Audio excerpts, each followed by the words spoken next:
ਤੋਂ ਵੱਡਾ ਜਿਹੜਾ ਇਸ ਵੇਲੇ ਨਿਊਜ਼ ਆ ਜਾਂ ਮੁੱਦਾ ਹੈਗਾ ਉਹ ਪ੍ਰੈਜ਼ੀਡੈਂਟ ਟਰੰਪ ਹੋਣਾ ਦਾ ਬਿੱਲ ਹੈਗਾ।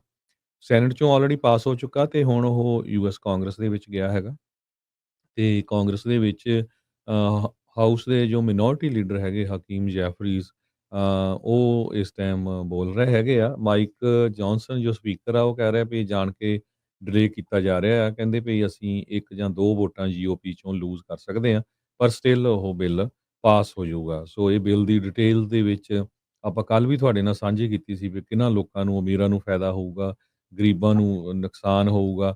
ਖਾਸ ਕਰਕੇ ਮੈਡੀਕੇਡ ਤੇ ਮੈਡੀਕਲ ਤੇ ਹੌਸਪੀਟਲਸ ਨੂੰ ਬਹੁਤ ਵੱਡਾ ਜਿਹੜਾ ਨੁਕਸਾਨ ਹੋਣ ਜਾ ਰਿਹਾ ਕਿਉਂਕਿ ਬਹੁਤ ਸਾਰੇ ਲੋਕਾਂ ਦੀ ਹੈਲਥ ਇੰਸ਼ੋਰੈਂਸ ਕੱਟ ਹੋ ਜਾਣੀ ਆ। ਉਹਦੇ ਨਾਲ ਫਿਰ ਜਿਹੜੇ ਹੌਸਪੀਟਲ ਆ ਉਹਨਾਂ ਦੇ ਉੱਤੇ ਵੀ ਅਸਰ ਪੈਣਾ ਜਿਹਦੇ ਨਾਲ ਬਹੁਤ ਸਾਰੇ ਜਿਹੜੇ ਰੂਰਲ ਏਰੀਏ ਦੇ ਵਿੱਚ ਪੇਂਡੂ ਏਰੀਏ ਦੇ ਵਿੱਚ ਹਸਪਤਾਲਸ ਆ ਉਹ ਬੰਦ ਵੀ ਹੋ ਸਕਦੇ ਆ। ਬਾਕੀ ਫੂਡ ਸਟੈਂਪਸ ਨੂੰ ਲੈ ਕੇ ਬਹੁਤ ਜ਼ਿਆਦਾ ਲੋਕਾਂ ਦੀਆਂ ਬੰਦ ਕੀਤੀਆਂ ਜਾ ਰਹੀਆਂ। ਵਰਕ ਰਿਕੁਆਇਰਮੈਂਟ ਕੀਤੀ ਜਾ ਰਹੀ ਹੈਗੀ ਆ ਜਿਹੜੇ ਲੋਕ ਸੈਕਸ਼ਨ 8 ਦੇ ਉੱਤੇ ਆ ਜਾਂ ਕਾਉਂਟੀ ਦਾ ਫ੍ਰੀ ਮੈਡੀਕਲ ਰਹਿੰਦੇ ਹੈਗੇ ਆ।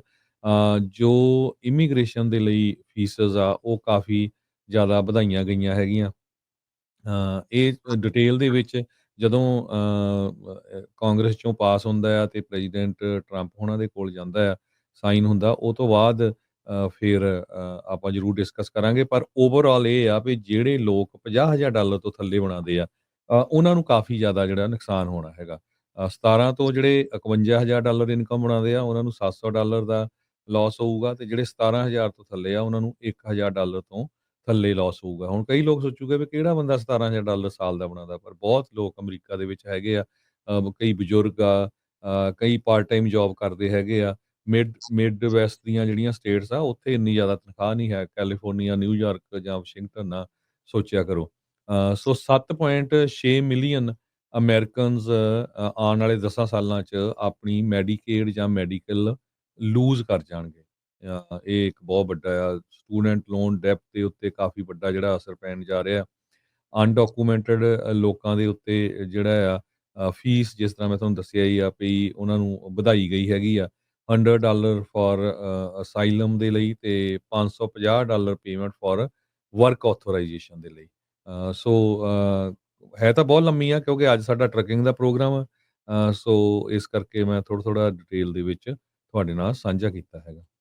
ਜੀ ਬਿਲਕੁਲ। ਸੋ ਡੈਫੀਨੇਟਲੀ ਇਹ ਸਾਰੀਆਂ ਚੀਜ਼ਾਂ ਜਿਹੜੀਆਂ ਇਸ ਟਾਈਮ ਚੱਲ ਰਹੀਆਂ ਆ। ਹਾਊਸ ਸਪੀਕਰ ਜਿਹੜੇ ਜੌਨਸਨ ਆ ਉਹ ਕਹਿੰਦੇ ਵੀ ਹਕੀਮ ਜੈਫਰੀਜ਼ ਚੁੱਪ ਕਰਨ, ਤਾਂ ਅਸੀਂ ਬਹੁਤ ਐਕਸਾਈਟਿਡ ਆ ਇਸ ਬਿੱਲ ਨੂੰ ਜਿਹੜਾ ਉਹ ਪਾਸ ਕਰਨ ਦੇ ਲਈ। ਕੱਲ੍ਹ ਵੀ ਤੁਹਾਨੂੰ ਦੱਸਿਆ ਸੀ ਇੱਕ ਮੈਜਿਕ ਮਿੰਟ ਮਿਲਦਾ ਹੁੰਦਾ ਆ ਜਿਹੜੇ ਵਿਰੋਧੀ ਧਿਰ ਦੇ ਮੇਨ ਨੇਤਾ ਹੁੰਦੇ ਆ ਉਹਨਾਂ ਨੂੰ ਬੋਲਣ ਦੇ ਲਈ।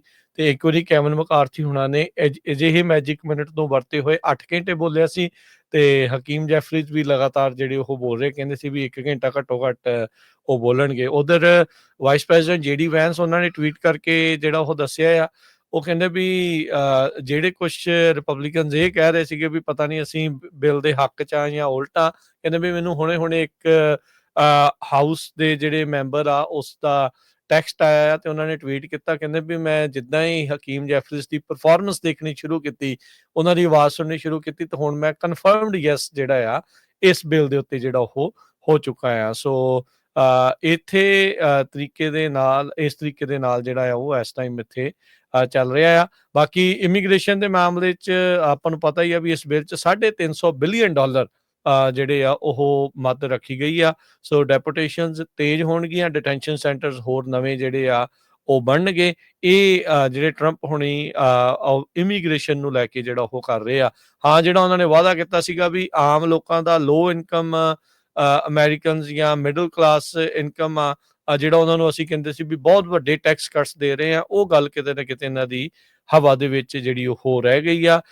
ਟਿਪਸ ਦੇ ਉੱਤੇ ਤੇ ਓਵਰਟਾਈਮ ਦੇ ਉੱਤੇ ਕੋਈ ਟੈਕਸ ਜਿਹੜਾ ਉਹ ਨਹੀਂ ਹੋਊਗਾ, ਪਰ ਉਹ ਜਿਹੜਾ $50,000 ਵਾਲਾ ਕੱਲ ਜਿਹੜੀ ਹਰਜੋਤ ਸਿੰਘ ਜੀ ਬਣ ਜਾਂਦੀ ਆ ਉਹ ਤੋਂ ਹੇਠਾਂ ਵਾਲਿਆਂ ਦਾ ਜਦੋਂ ਟੈਕਸ ਕੱਟ ਜਿਹੜਾ ਉਹ ਵਧਣਾ ਆ, ਟੈਕਸ ਜਿਹੜਾ ਉਹ ਓਵਰਆਲ ਵੱਧ ਜਾਣਾ ਆ। ਸੋ ਈਵਨ ਤੁਸੀਂ ਕਹਿੰਦੇ ਵੀ ਟਿਪਸ ਦੇ ਉੱਤੇ ਜੇ ਤੁਹਾਨੂੰ ਟੈਕਸ ਨਹੀਂ ਮਿਲ ਰਿਹਾ ਤਾਂ ਵੀ ਜਦੋਂ ਤੁਹਾਡੀ ਓਵਰਆਲ ਇਨਕਮ ਜਿਹੜੀ ਉਹ ਬਣਨੀ ਆ ਤਾਂ ਫਿਰ ਤੁਹਾਨੂੰ ਜਿਹੜਾ ਉਹ ਟੈਕਸ ਦੇਣਾ ਪੈ ਸਕਦਾ ਹੈ। ਸੋ ਇੱਦਾਂ ਦੇ ਬਹੁਤ ਸਾਰੇ ਜਿਹੜੇ ਅਨਾਲਿਸਿਸ ਆ ਉਹ ਪੇਸ਼ ਕੀਤੇ ਜਾ ਰਹੇ ਆ। ਸੋ ਆਮ ਲੋਕਾਂ ਦੇ ਸਨੈਪ ਦੇ ਪ੍ਰੋਗਰਾਮ 'ਚੋਂ, ਮੈਡੀਕੇਡ ਦੇ ਵਿੱਚੋਂ ਇੱਦਾਂ ਦੇ ਇਨਕਮ ਟੈਕਸ ਦੇ ਜਿਹੜੇ ਵਾਧੇ ਆ ਉਹ ਮਨੀ ਜਿਹੜੀ ਆ ਉਹ ਬੇਸਿਕਲੀ ਕਾਰਪੋਰੇਟਸ ਤੇ ਬਿਲੀਅਨੇਅਰਸ ਨੂੰ ਟੈਕਸ ਕੱਟਸ ਦੇ ਰੂਪ ਦੇ ਵਿੱਚ ਜਿਹੜੀ ਉਹ ਮਿਲਣ ਜਿਹੜੀ ਉਹ ਜਾ ਰਹੀ ਹੈਗੀ ਆ।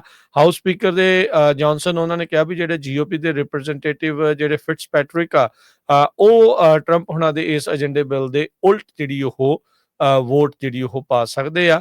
ਉਹਨਾਂ ਨੇ ਰਿਪੋਰਟਰਸ ਦੇ ਨਾਲ ਗੱਲਬਾਤ ਕਰਦੇ ਹੋਏ ਕਿਹਾ ਵੀ ਮੈਂ ਕਾਫੀ ਲੰਮਾ ਸਮਾਂ ਜਿਹੜੇ ਰਿਪਰੈਜ਼ੈਂਟੇਟਿਵ ਜਿਹੜੇ ਫਿਟਸ ਪੈਟਰਿਕ ਆ ਉਹਨਾਂ ਦੇ ਨਾਲ ਗੱਲ ਕੀਤੀ ਆ।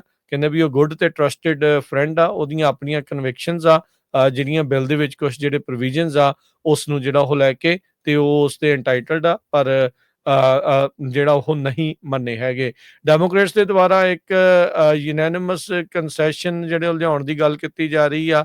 ਉਹ ਕਹਿੰਦੇ ਵੀ ਅਮੈਂਡਮੈਂਟ ਕਰੋ ਵੀ ਮੈਡੀਕੇਡ ਤੇ ਸਨੈਪ ਦੇ ਪ੍ਰੋਗਰਾਮ ਦੇ ਵਿੱਚੋਂ ਕੋਈ ਵੀ ਕਟੌਤੀ ਜਿਹੜੀ ਉਹ ਨਾ ਕੀਤੀ ਜਾਵੇ ਤੇ ਜਿਹੜੇ ਹਾਊਸ ਦੇ ਇਸ ਟਾਈਮ ਸਪੀਕਰ ਆ ਜੋ ਉਸ ਨੂੰ ਮੈਨੇਜ ਕਰ ਰਹੇ ਆ ਫਲੋਰ ਨੂੰ, ਉਹਨਾਂ ਨੇ ਬਾਰ-ਬਾਰ ਉਹਨਾਂ ਦੀ ਉਸ ਮੰਗ ਨੂੰ ਰੱਦ ਜਿਹੜਾ ਆ ਉਹ ਕਰ ਦਿੱਤਾ ਆ। ਸੋ ਕੱਲ ਨੂੰ ਰਾਸ਼ਟਰਪਤੀ ਟਰੰਪ ਸਾਈਨ ਕਰਨਾ ਚਾਹੁੰਦੇ ਨੇ ਇਸ ਬਿੱਲ ਨੂੰ। ਸੋ ਹੁਣ ਤੋਂ ਕੁਝ ਸਮੇਂ ਬਾਅਦ ਜਿੱਦਾਂ ਹੀ ਹਕੀਮ ਜੈਫਰੀਜ਼ ਕਹਿੰਦੇ ਵੀ ਬੋਲਣਾ ਬੰਦ ਕਰਨਗੇ ਤਾਂ ਉਸ ਤੋਂ ਬਾਅਦ ਦੇ ਵਿੱਚ ਇਸ ਤੇ ਵੋਟ ਹੋ ਸਕਦੀ ਆ। ਪਿਛਲੇ ਕਈ ਦਿਨਾਂ ਤੋਂ ਦਿਨ ਰਾਤ ਇੱਕ ਕੀਤਾ ਪਿਆ ਆ। ਸਾਰੇ ਪੋਲੀਟੀਸ਼ੀਅਨਸ ਨੇ ਇਸ ਬਿੱਲ ਨੂੰ ਜਿਹੜੇ ਆ ਜੀਓਪੀ ਵਾਲੇ ਉਹ ਪਾਸ ਕਰਾਉਣ ਦੇ ਲਈ ਤੇ ਡੈਮੋਕ੍ਰੇਟਸ ਆ ਉਹਨਾਂ ਨੇ ਉਸ ਨੂੰ ਫੇਲ ਕਰਾਉਣ ਦੇ ਲਈ। ਸੋ ਸਾਰਾ ਕੁਝ ਜਿਹੜਾ ਉਹ ਇਸ ਟਾਈਮ ਆਪਣੇ ਸਾਹਮਣੇ ਵਾਸ਼ਿੰਗਟਨ ਡੀਸੀ ਦੇ ਵਿੱਚ ਅਨਫੋਲਡ ਹੋ ਰਿਹਾ ਹੈਗਾ। ਜੀ।